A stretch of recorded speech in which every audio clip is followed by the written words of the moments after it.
Welcome back to The Explainer. Today we're breaking down one of the most terrifying, twist-filled chapters we've seen yet, Part 5 of The Curse of Room 307. Honestly, let's just dive right into this, because the stakes have literally never been higher. When we last left our protagonists, Aryan, Rohit, and Saurabh, they were trapped in a nightmare that was rapidly and violently spiraling out of control. So today we're going to break down exactly how everything we thought we knew about Room 307 gets completely flipped upside down.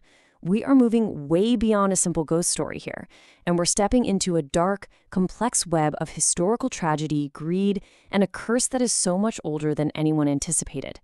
Get ready, because the lore is about to get deep, and the suspense is absolutely palpable. So we pick up right at the moment of absolute panic. The sheer helplessness of the situation is perfectly captured by this single chilling threat. Now you have become a part of this hotel. And this isn't just an empty threat. It's a literal transformation happening in real time.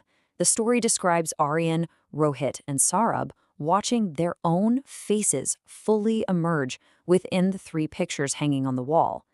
They make a desperate dash for the exit, but the door has inexplicably turned to solid stone.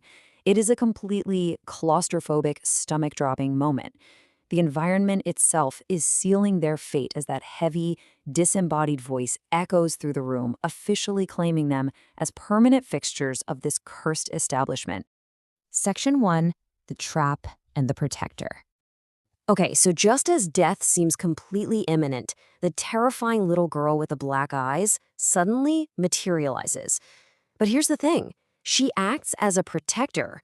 She's screaming for the woman in the white sari to stop.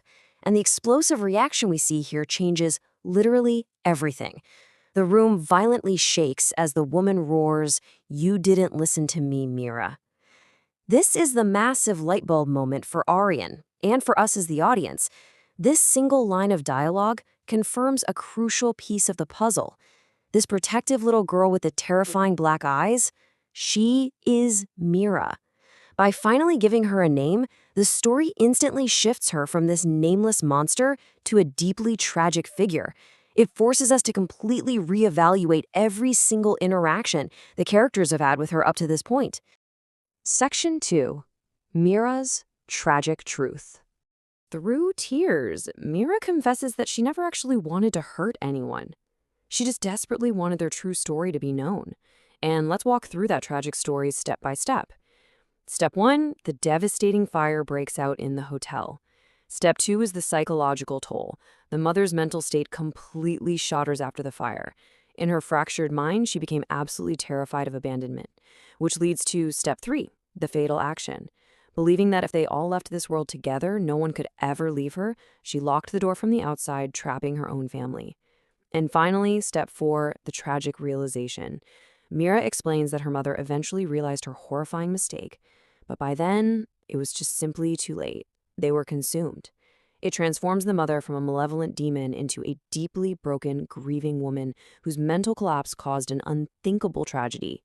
Section 3. The True Curse Revealed. Right as we're processing all of this immense sorrow, the mother's spirit screams in agonizing pain. The hotel shakes violently, cracks start forming in the walls, and amidst these apocalyptic tremors, the old mirror in room 307 just shatters on its own. But the reflection doesn't disappear. Instead, a brand new face appears in the jagged shards of glass. It's an old man. The mood instantly plummets from chaotic to just chilling, freezing dread. Meera, who literally just moments ago boldly stood up to her mother, steps back in absolute, unadulterated terror. She whispers just 3 words. He has arrived. This reaction alone tells us everything we need to know. Whatever is stepping out of that mirror is infinitely worse than the mother. This right here is the ultimate plot twist of the story. Up until this exact moment, we all believed in the perceived curse. We thought the haunting was born from the mother's tragic madness and the horrific fire. But now we're introduced to the real curse. The old man who steps out of the mirror, he's the hotel's very first owner. And his motivation wasn't born out of grief or a mental collapse. It was born of pure, unadulterated greed and the ultimate desecration of the sacred. So the mother is suddenly demoted from the main villain to really just another victim trapped within a much larger, darker web. The old man's confession is bone-chilling. He explicitly states that the mother did not curse the hotel. He did.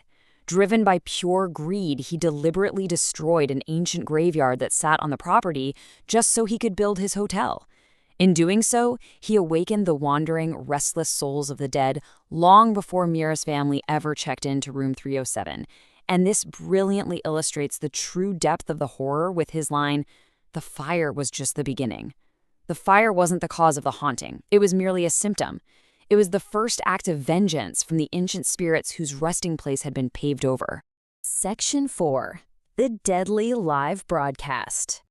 With the true ancient evil now in the room, the entire environment shifts. The basement is plunged into this pitch, suffocating darkness.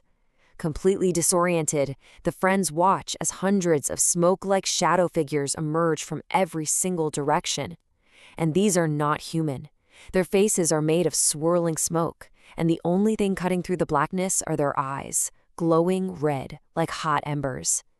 These demonic entities slowly close in, forming an inescapable circle around Aryan, Rohit, and Saurabh.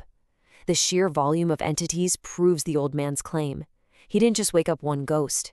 He woke up an entire graveyard.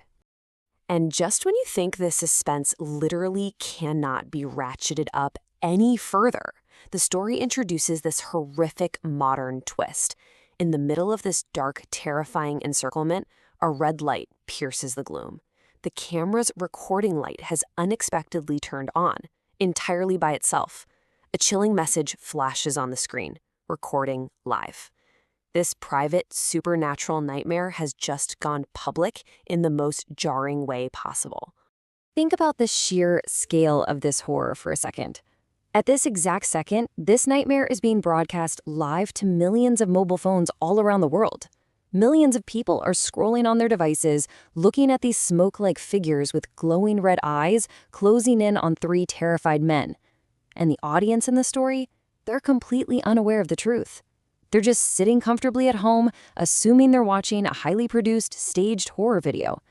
But we know, and the victims know, that this is horrific reality unfolding in real time.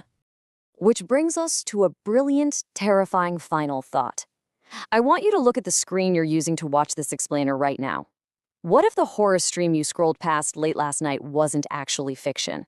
What if those entities were looking right back at you? It's a deeply unsettling thought to leave you with, but it perfectly bridges the gap between the fiction of room 307 and our own digital reality. We'll find out if there's any hope for escape in part 6.